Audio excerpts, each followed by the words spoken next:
you are offered a loan from Bank A at 7.95% compounded semi-annually and from Bank B with the similar terms but at the rate of 8.16% compounded annually. So the question is, which loan should you take and why? Good morning everyone. Today, me and my team members, we are going to give a video tutorial on the questionnaire that we are provided with. Now we are assuming that we are going to take $1,000 of loan from two different banks, and let's see which will be more beneficial for us for repaying. Now here you can see we are going to take $1,000 of loan from two different banks, that's Bank A and Bank B, for total time period of 2 years with two different interest rates. For Bank A, we are getting 7.95% of interest compounded semi-annually, whereas Bank B is giving us 8.16% of interest compounded annually. Now we can look for the calculation of Bank A, which is PV is $1,000. That's our initial amount. IY equals to 7.95%, CY equals to 2, N equals to 4. I equals to IY divided by CY, which is 0.03975.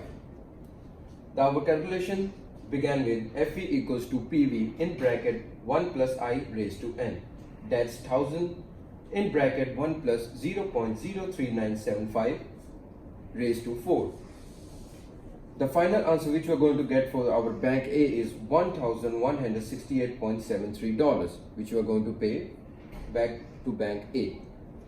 Now for Bank B, PV equals to $1,000, IY equals to 8.16%, CY equals to 1, N equals to 2, I equals to IY divided by CY, which is 0.0816, and our calculation began FV equals to PV in bracket I plus 1 raised to N.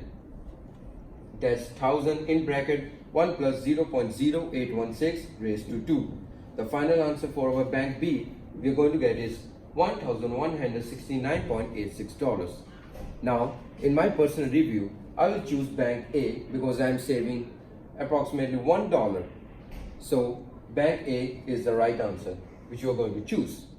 To purchase a new vehicle, you decided to select Bank A. You financed the car on September 4, 2019 for $5,000 and agreed to pay 3 separate payments. You pay $1,000 on December 4, 2019 and $2,000 on March 4, 2020. So the question is, in how many months from the purchase date will you be expected to pay your final payment of $2,265.68? You also need to draw a timeline for this question.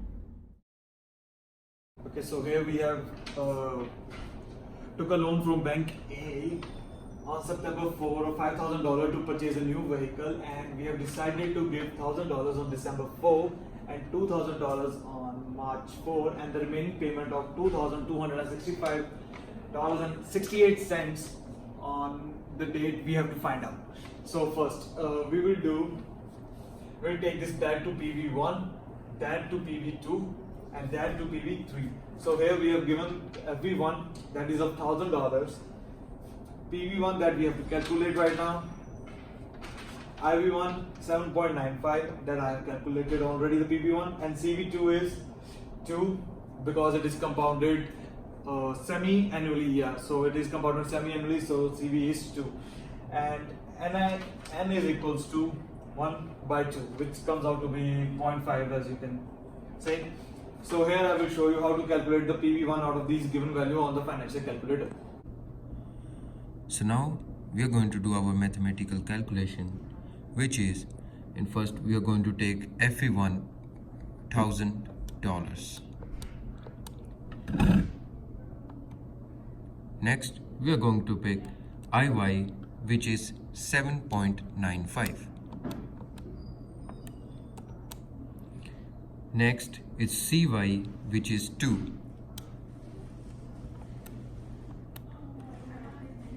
And at last we are going to pick N, which is 1 divided by 2.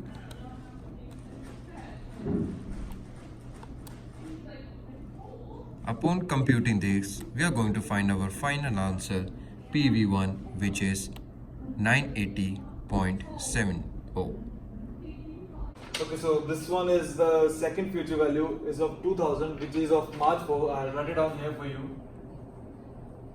March 4. And present value we have to calculate PV2. IY is still 7.95% because the bank is still here, right? So CY equals to 2 and N equals to 1 because the time period between this to this date equals to of 6 months, and which in turn comes out to be 1. And here I will show you how to calculate the PV2 on the financial calculator again by following the same steps. Now we are going to look for our PV2.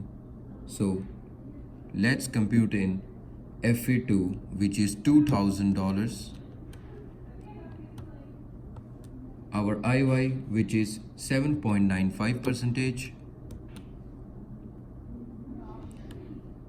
next CY, which is 2,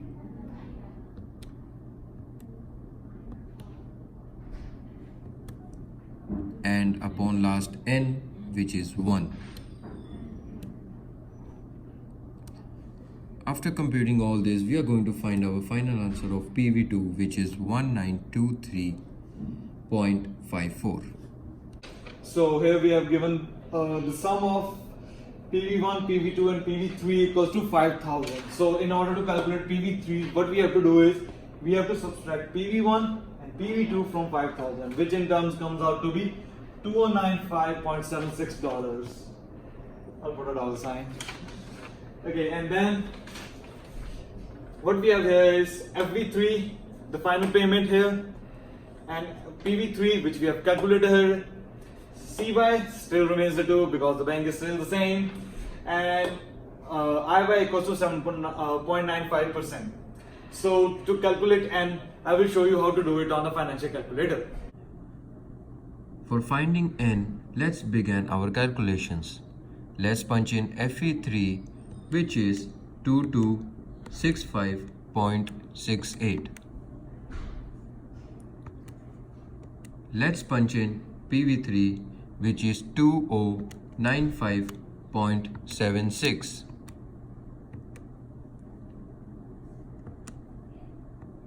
Let's punch in CY, which is 2.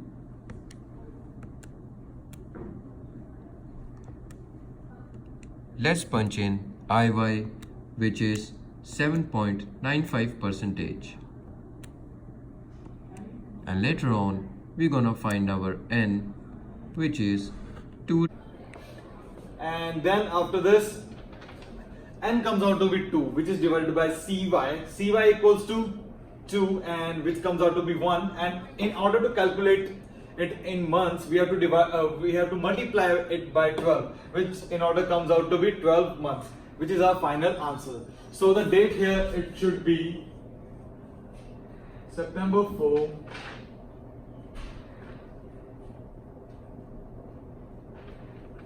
2020, and here it should be 2020 as well. Here it should be 2019, and here again 2019 it is. So this is how we calculate the value of N, and we have to find out the date of the final payment, which is $2,265.65. Thank you, and you have a good day.